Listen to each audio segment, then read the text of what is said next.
So, that's what I'll do.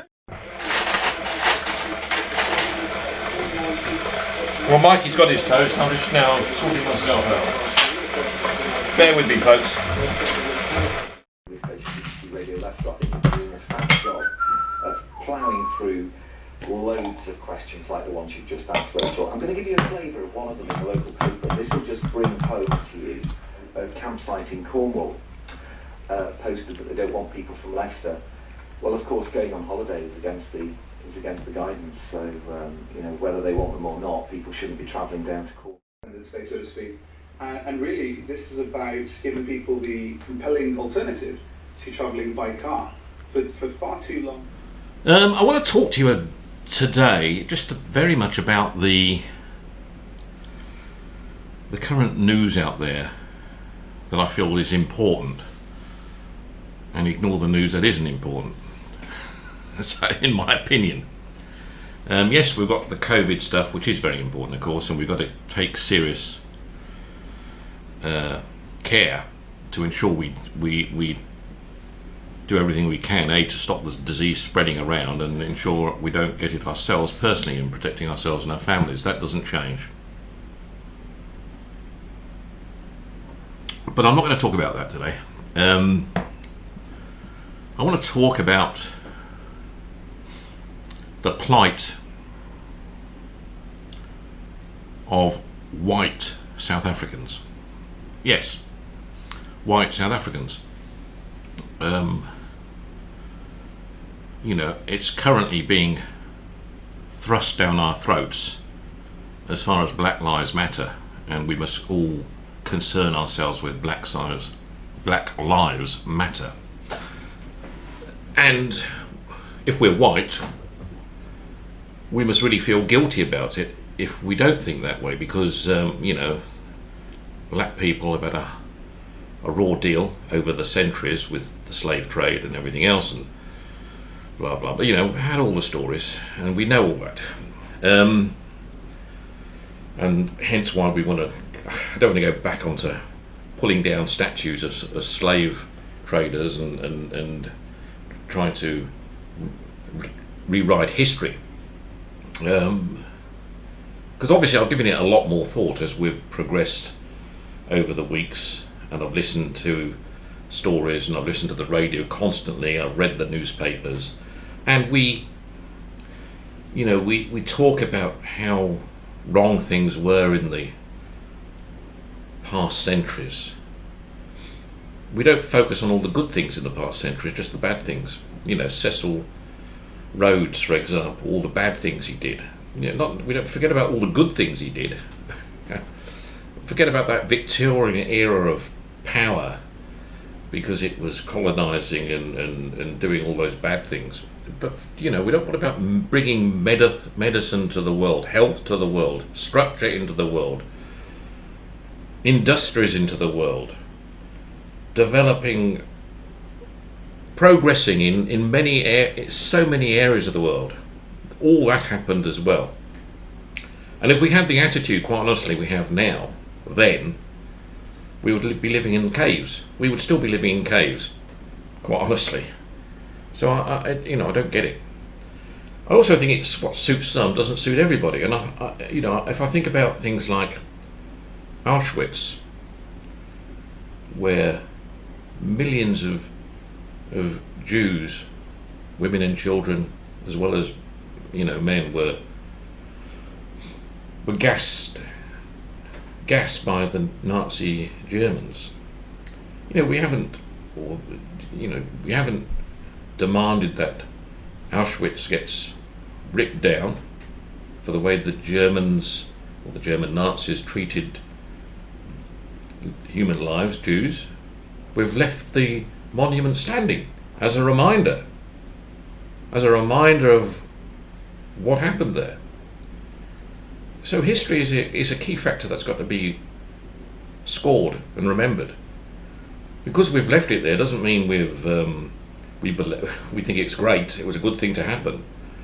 We've left it there because we feel it's an important memory. And when you go to Auschwitz, I've been to Auschwitz twice when I was in Poland, and you do get that sense of something's happened here, something surreal, something that makes you stop and think about life generally when you walk around that place, and read the history and see. You get a feel for what actually happened there. You sense it. So that's good.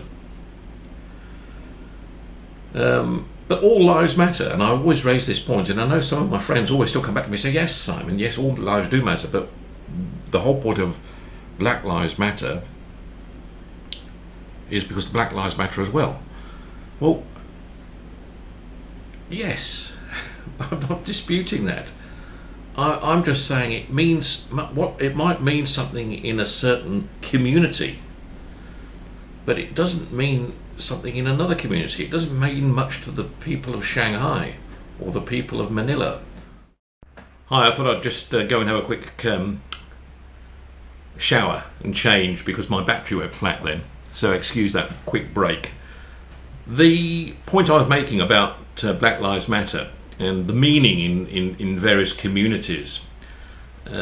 Black Lives Matter doesn't mean much to people living in Shanghai or Manila or Kuala Lumpur or Doha. It doesn't. So it has some meaning in certain parts of the world to some people, and in some cases to some groups in certain countries, but not to everybody. And I know my friends will say to me, yes, Simon, but it's all lives matter, as you're saying. Black lives matter as well, meaning no one really cared about black lives before. And I don't believe that. You see, I'm not a racist. I like some black people and I dislike some black people, but that's the same with white people. I don't discard a black person on a job because he's black. Never. I never have. And I believe most people in the world are like me. There are a very few that are not. But most are like me. So Black Lives Matter and kneeling for Black Lives Matter and taking up the process of demonstration for Black Lives Matter is to some extent rubbing everyone else's face in the fact that, well, you either agree with us or you're a racist. And I don't buy that. I don't buy that at all. And it swept the world from a criminal being killed in an arrest in USA. I accept that. It was wrong. He shouldn't have died in that incident, but he did. Whether it was maliciously intended to be that way from the person who committed that crime, the policeman, or whether it was an accident is, the law will establish. But it shouldn't have happened. And if there are police in the world, in the USA and in this part of the world, that take a different handle on black people to white people when they go into an incident of that nature, then they need to be dealt with, obviously. But I don't believe the police look at it that way in this country. I really don't. And my life in South Africa was also the same. I went out of my way to help black people who wanted to get on in life, and I helped black people who were not getting on in life. I used to help people, and I know many of my friends and colleagues who were white who lived in South Africa over those years had the same tolerance and acceptance, and that's how life was. Sorry, moving about a bit today. I'm back in my room again. Had to get my bed made. I just remembered Mummy will be coming home and she'll be cross. So, got to sort myself out a bit. So, all lives matter. Now in South Africa, the Black Lives Matter movement has taken on a new meaning, because you have white people who do live in South Africa in minority being murdered in their homes, murdered in their businesses, with majority of the country feeling white people must leave the country, white people must get out, white people must die, and the world is turning a blind eye on this. You know, while it was a question of Black Lives Mattered for the South African black movement back in the 80s and the 90s, it was filling stadiums around the world, and it happened with good intent. But South Africa has fallen from 1994. South Africa has, after a very brief period of time, first couple of years or so, South Africa has fallen into a decay, quite honestly, as an economy. And people living in South Africa at all levels, out of all colours, have deteriorated in their whole way of life. They have less. Most of them are very, very poor, much poorer than what people were back in the early 90s, 80s, and so on. But the point I'm making is, let's forget about economies. Fact is, because of the state of the decline in the economy as it is today, politicians are blaming still white apartheid and white people for the decay of their suffering, whereas everybody is suffering. And we're turning, as a world, and I talk on behalf of the British at the moment, I'm talking on behalf of myself really, but we're turning our blind eye to South Africans fought with us, alongside us, against tyranny, fascist, Nazi Germany. They fought against the real evils of the world. And we supported the South African government, they supported us, and economy of South Africa was doing very well. We still support the South African government today, and we give them aid, but the South economy is not doing very well. It's got nothing to do with how much we give them or anywhere in the world gives them. It's about how they manage their own affairs, and their own affairs are being managed very badly. They don't know what they're doing. They don't know what their expectations are in reality, and they cannot grasp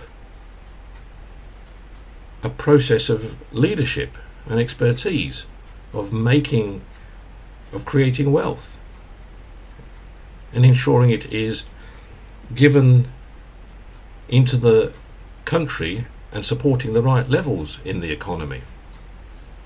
They can't accept the fact that yes, there will always be people that will have more than other people, regardless of the colour of skin. It makes no difference. There'll always be people that will have more than others. It's got nothing to do with colour of skin, that's a fact. That happens everywhere. But the responsibilities of the government to ensure that nobody goes without. Everyone is protected. Everyone has those basic needs to live. That's what's important. And that's what responsible governments will do. Responsible governments will not turn a blind eye, turn away when they see certain sectors of society being murdered, or turn away when they see certain sectors of society being unfairly treated. So what's happening there? White people in South Africa have as much right to live there as black people. White society has as much right there as black society to live. They've got to live side by side, of course they have. If they want to keep themselves to themselves, fine as well. That makes no difference. But they have the right to live there. So when we hear about, and I heard this being said about Black Lives Matter, therefore all whites are out. Well then, the Black Lives movement is now lost focus in that society because it's different to America or different to the UK. Because in reality, if Black Lives Matter as well, they should be looking at the minority in South Africa and saying, let's protect these guys. These guys are important to us. These are the wealth earners in the country that we've got to ensure continue to do well in this country. We don't want them to leave. We want them to stay. We want them to continue to contribute to the country and make it wealthy and employ people and do all those good things that I've been talking about in all my series in the past.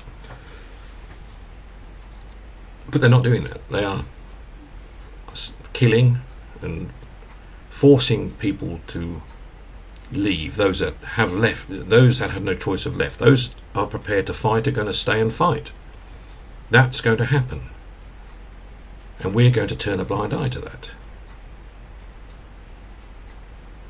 It's a serious issue, this, and this isn't getting reported on because it's too difficult to talk about. Yes, we'll talk about our slavery involvement now because we feel it's important. I think that's nonsense. I think that's nonsense. We're living in the modern world and all people matter. Doesn't matter whether they're black, white, yellow, brown, whatever. But common sense and fairness is important here. And this prevention of killing people, I mean, the whole point in South Africa is, imagine now, if we adopt the black government's approach or the black thinking of South Africa and say every white person should leave South Africa. I mean, imagine if we adopted that in the USA or adopted that in the UK. And so, okay, only white people are going to live in the UK. Everyone else has to go back to Africa, India, wherever the case may be. It would be it wouldn't happen, would it? It's stupid. So the world's got to wake up to the fact what's happening in South Africa. Prevent a civil war, because civil war is coming. It's not might happen, it will happen. Because the white people that are left in South Africa are saying, well, we've got nowhere else to go. This is our home. Our ancestors have been here for hundreds of years.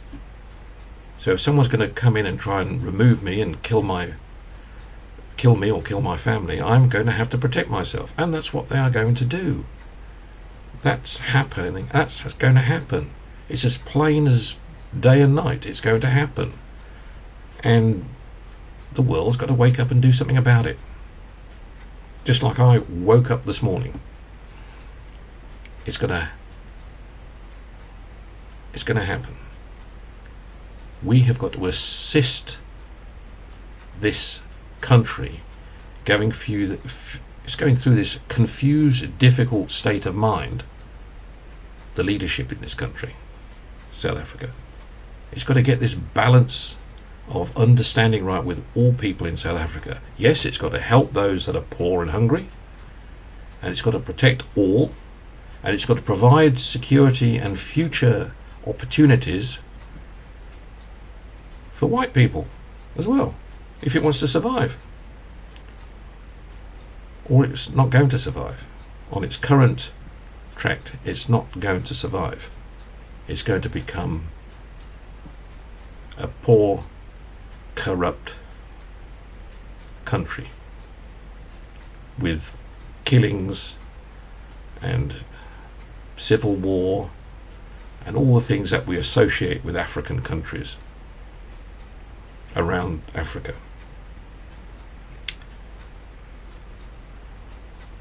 Talk to you soon. Bye-bye.